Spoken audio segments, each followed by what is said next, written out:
নমস্কার, দেখছেন এবিপি আনন্দ। আপনাদের সঙ্গে আমি শুভ্রজিৎ। শুরু করছি আমাদের বিশেষ অনুষ্ঠান ব্রাজিলে বিশ্বযুদ্ধ। রাত পোহালে শুরু মহারণ, বিশ্বকাপের মহারণ। এ নিয়ে আমাদের আলোচনা এবং আলোচনার জন্য যে সমস্ত বিশিষ্ট অতিথিরা আমাদের সঙ্গে উপস্থিত রয়েছেন, আসুন প্রথমে তাদের সঙ্গে আপনাদের পরিচয় করিয়ে দিই। আমাদের সঙ্গে উপস্থিত রয়েছেন প্রাক্তন ফুটবলার চুনি গোস্বামী, এছাড়াও আমাদের সঙ্গে উপস্থিত রয়েছেন শিশির ঘোষ এবং ফুটবলার মেহতাব হোসেন। প্রত্যেককে অনুষ্ঠানে স্বাগত জানাচ্ছি।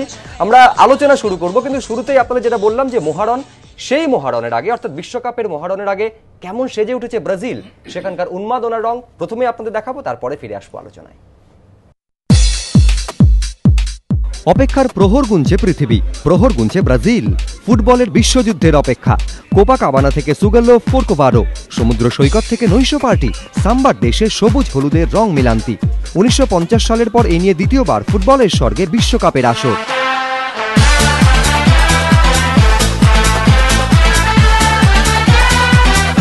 টানা এক মাস সবুজ গালিচায় ড্রিবলিং, ট্যাকল আর গোল।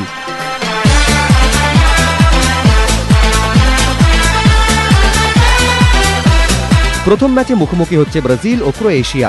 সাও পাওলোয় ভিড় জমিয়েছেন সমর্থকেরা। কে কাকে টেক্কা দেবে? নেইমারের চোট, ষষ্ঠবারের জন্য কি বিশ্ব চ্যাম্পিয়ন হতে পারবে স্কোলারির ছেলেরা? নাকি বাজিমাত করবে মেসিদের আর্জেন্টিনা?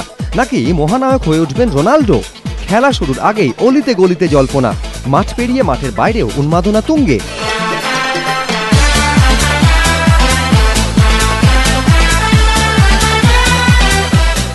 এরই মাঝে রাত জেগে প্রিয় দলের জন্য গলাবাজি করতে প্রস্তুত কলকাতাও।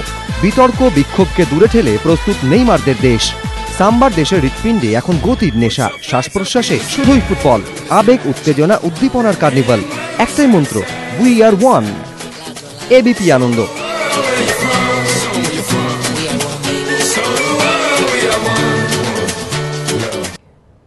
এই জন্যই বোধহয় লোকে বলে যে ফুটবল আর ব্রাজিলকে কখনো আলাদা করা যায় না। এই ফুটবলকে কেন্দ্র করে এত উন্মাদনা, এত আনন্দ, এত আবেগ ব্রাজিলের মধ্যে। আমি চুনিদের কাছে আসবো। চুনিদা, এটা তো ঠিকই যে ব্রাজিল আর ফুটবল এই দুটোকে আলাদা করা যায় না, কিন্তু বোধহয় স্কোলারির কাছে নেইমার একটা উদ্বেগের বিষয়, কারণ চোটের জন্য তো এখন মানে প্রথম ম্যাচে খেলতে পারবেন কিনা ক্রোয়েশিয়ার বিরুদ্ধে সেটা এখনো চিন্তায় রেখেছে। কি বলবেন? ঠিকই, ব্রাজিল 5 বার ওয়ার্ল্ড কাপ চ্যাম্পিয়ন হয়েছে, খুব স্বাভাবিক কারণে লোকে ব্রাজিলকে, এবং এখনো ষষ্ঠবারের দাবিদার। নেইমার ওদের সমস্ত বড় খেলোয়াড়, কিন্তু অল্প বয়স, এখনো অভিজ্ঞতা তত বেশি হয়নি। কিন্তু নেইমারের মধ্যে প্রতিভা, সকলেই বলছে যে অসম্ভব ভালো প্লেয়ার। চোট আছে কিনা এই মুহূর্তে বোঝা যাচ্ছে না। তবে সর্ববিষয়ে আগে কখনো ব্রাজিলের ডিপ ডিফেন্স এত ভালো ছিল না, অলওয়েজ একটু লুজ ডিফেন্স হতো। আমরা এবার দেখতে পাচ্ছি captain Thiago Silva, David Luiz, দাঁতে ছাড়াও আছে আরও দুজন ব্যাক, যেমন ডেভিড আলভাস অ্যান্ড মার্সেলো। অর্থাৎ সব মিলিয়ে এই মার্সেলো এবং ড্যানি আলভা যদি ওপরে উঠে যায়, তখন তাদের গুস্তাভো অ্যান্ড পলিনো পিছিয়ে থেকে অনেকটা ডিফেন্সকে অনেক মজবুত রাখে, সেন্ট্রাল ডিফেন্স থেকে অনেক শক্ত করে থাকে। সেই জন্যে আগে কখন অনেক সময় দেখা গেছে সামনে দিয়ে রোনাল্ডিনো, রিভাল্ডো, অত বড় বড় প্লেয়ার থাকার সময় ডিফেন্সটা তত বেশি শক্ত মজবুত ছিল না। সেই জন্যে এবারের ডিফেন্স ভালো থাকার জন্যে আমরা একটু বেশি আশাবাদী। যদি নেইমার ফর্মে আসে এবং অস্কার দুদিকে খেলে, হাল্ক একটা সাইডে খেলবে অ্যান্ড ফ্রেডকে সামনে রেখে, অর্থাৎ সব মিলিয়ে একটা ওয়েল কম্বাইন্ড সাইড আমার মনে হয়। আর বিশেষ করে নিজের জায়গায় খেলছে, টেম্পারেচার যা থাকবে তারপরে ভালো করতে হবে, এবং অবশ্যই তাদের প্রেশারও আছে। এই মুহূর্তে ব্রাজিলের নানা রকম সুবিধা এবং প্রত্যাশার চাপ দুটোই রয়েছে। অতএব ব্রাজিলকে 5 বারে যারা জিতেছে তারা 6 বারও নিতে পারে। তবে দাবিদার কিন্তু অন্য দুজন আছে, ঠিক, আরো দুজন দাবিদার আছে, যার মধ্যে কিন্তু অন্যতম হচ্ছে আর্জেন্টিনা। আমি মেহতাব তোমার কাছে আসবো যে আর্জেন্টিনা, ঠিকই আর্জেন্টিনা দাবিদার, এবং তার অন্যতম বোধহয় বড় কারণ মেসি। তুমি মেসির শিল্পের, ফুটবল শিল্পের অন্যতম ভক্ত, কিন্তু মেসি প্র্যাকটিস ম্যাচে দেখলাম অসুস্থ হয়ে পড়লেন। আর্জেন্টিনার কাছে উদ্বেগের বিষয় বলবে? হ্যাঁ, অবশ্যই যদি হয় তাহলে অবশ্যই আমাদের চিন্তার বিষয়কে, আর্জেন্টিনার টিমের চিন্তার বিষয়কে মেসি খেলবে না।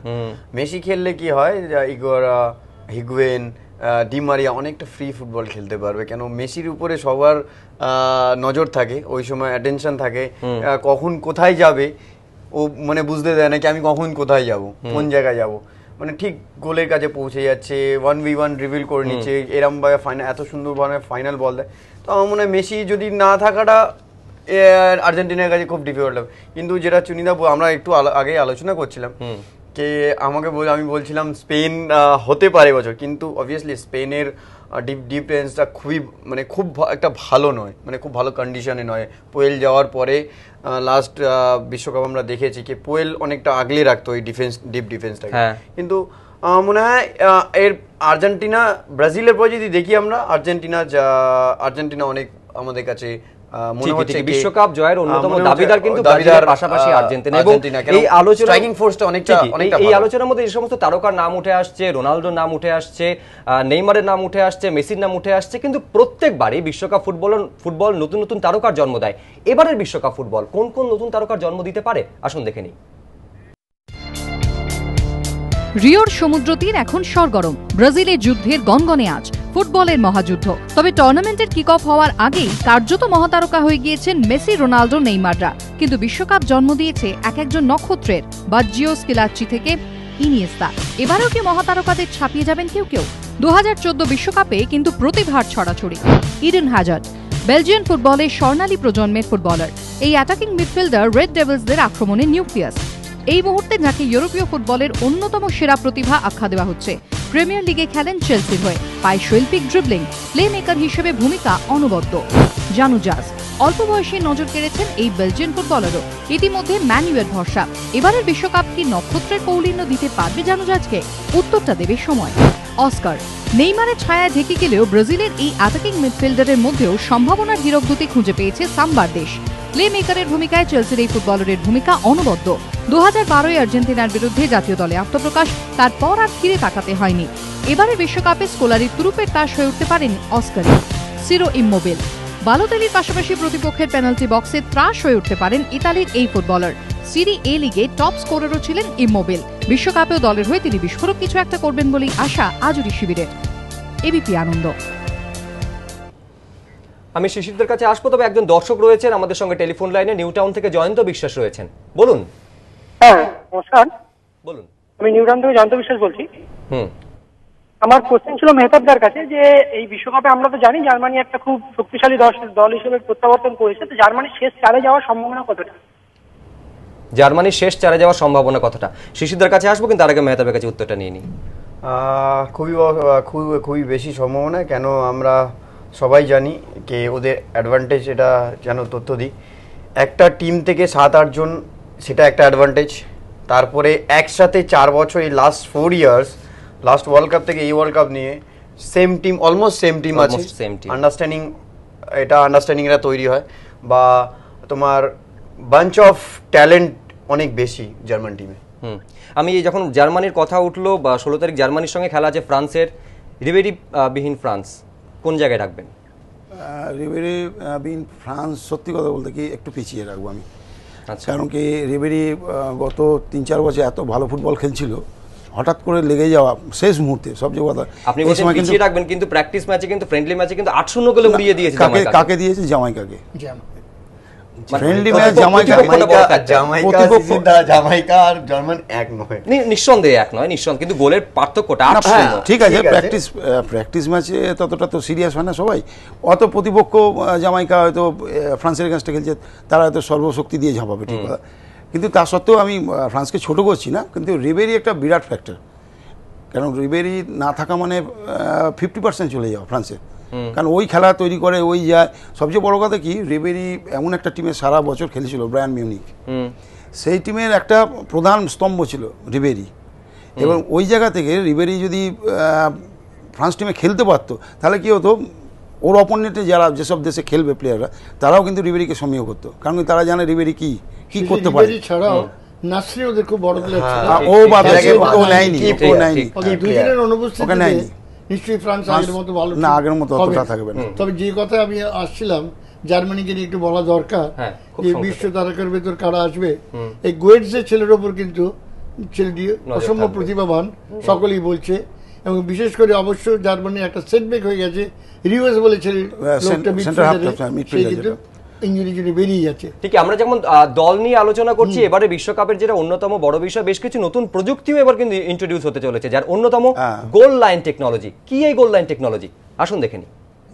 Here it comes, the ball sits up, Lampard very clever to manufacture a finish, 2010 বিশ্বকাপ ইংল্যান্ড জার্মানি ম্যাচ, সেখানেই ল্যাম্পার্ডের গোল নিয়ে বিতর্ক। দক্ষিণ আফ্রিকা বিশ্বকাপে ল্যাম্পার্ডের শট গোল লাইন পার করা সত্ত্বেও গোল দেননি রেফারি, বাতিল হয়ে যায় ন্যায্য গোল। কিন্তু রেফারিং নিয়ে প্রশ্ন তুলে দিয়ে যায় সেই ঘটনা।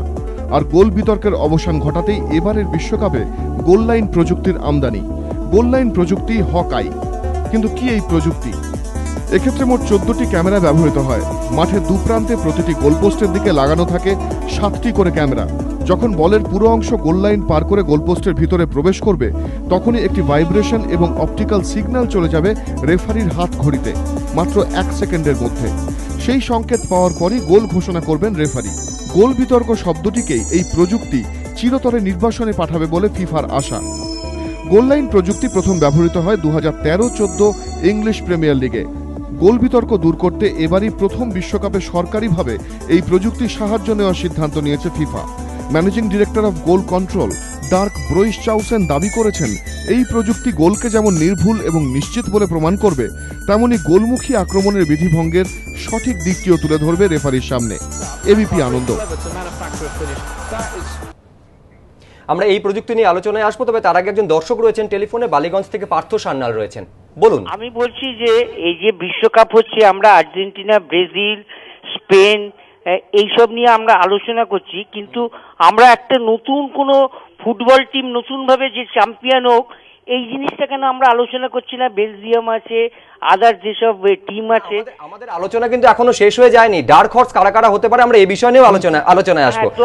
আমরা ব্রাজিল, আর্জেন্টিনা, মেসি এইসব নিয়ে আলোচনা না করে আমরা যদি নতুন প্রজন্ম, আমরা এই বিষয় নিয়েও আলোচনায় আসবো। ফোন করার জন্য ধন্যবাদ। আমি চুনিদের কাছে আসবো। যে প্রযুক্তির কথা আমরা দেখালাম, গোল লাইন টেকনোলজি, এই যে 14টা ক্যামেরা, এক একটা ক্যামেরা 1 সেকেন্ডে 500টা ইমেজ ক্যাপচার করতে পারে, আপনার কি মনে হয় বিতর্কের অবসান হয়ে যাবে?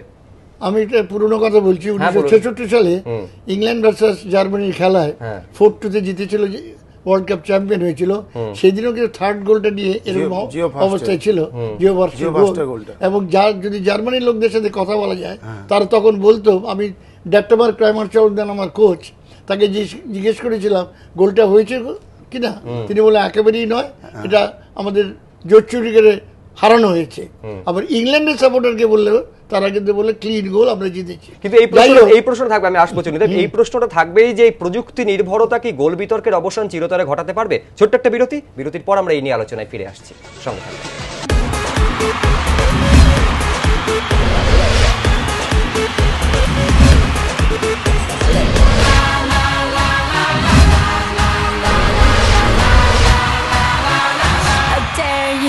ফিরে এলাম বিরতির পর। শ্রীরামপুর থেকে একজন দর্শক রয়েছেন টেলিফোনে, বলুন।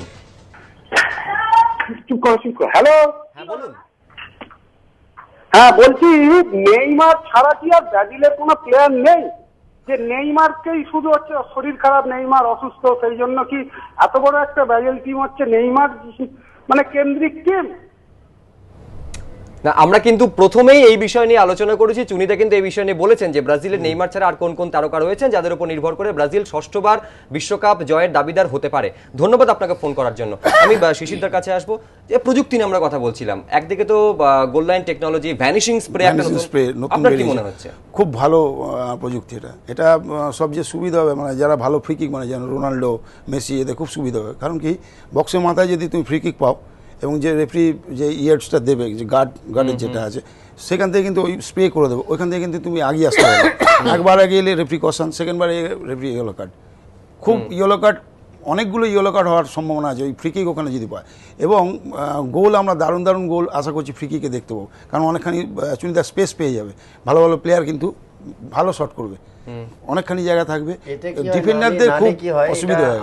আমরা যখন খেলি বা শিশুদারা যখন খেলে, যে গার্ড হলে মানে যখন রেফারি বলে তুমি বল নাও, তখন আস্তে আস্তে কি করি, আমরা নিজের মধ্যে কথা বলি, একটু আগিয়ে যাও, তাহলে কি হবে, ডিস্টেন্সটা কম হলে মারতে অসুবিধা, মারে তার খুব অসুবিধা। তো তাই জন্যই ওই স্প্রেটা হলে, ভ্যানিশিং স্প্রেটা হলে কি হবে, ওই 2-3 মিনিটের মধ্যে উঠে থাকবে। তার মানে কি, ওখান থেকে তুমি টপকালেই তোমার ইয়েলো কার্ডের একটা সম্ভাবনা থেকে যাবে player.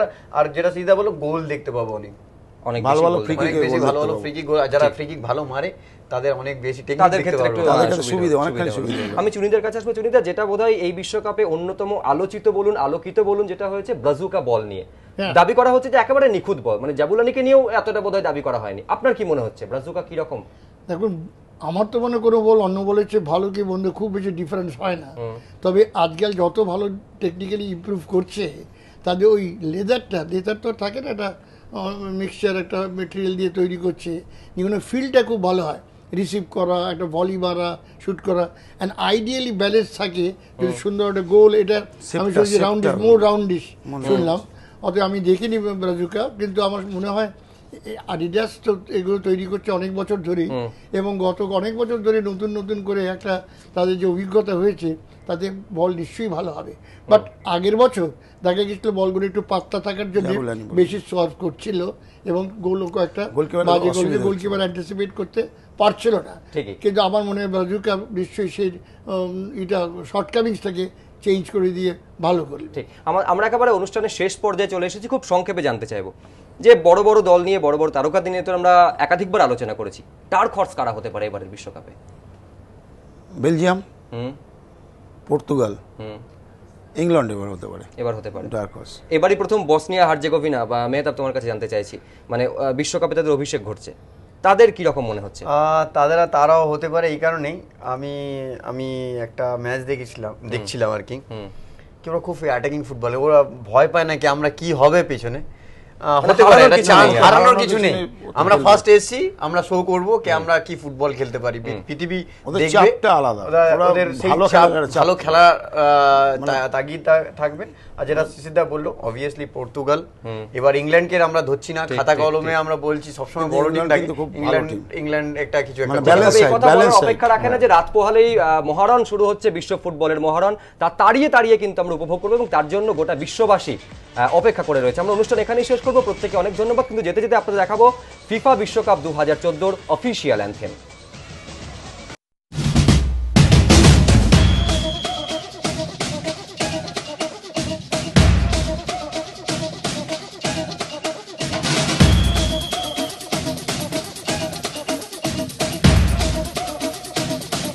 Put your flags up in the sky. And wave 'em side to side. Show the world where you're from. Show 'em where you're from. Show the world we are one.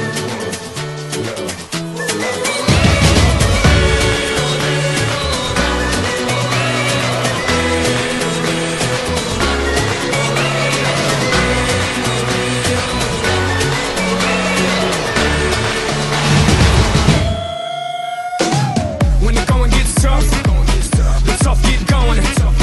One love.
quando siamo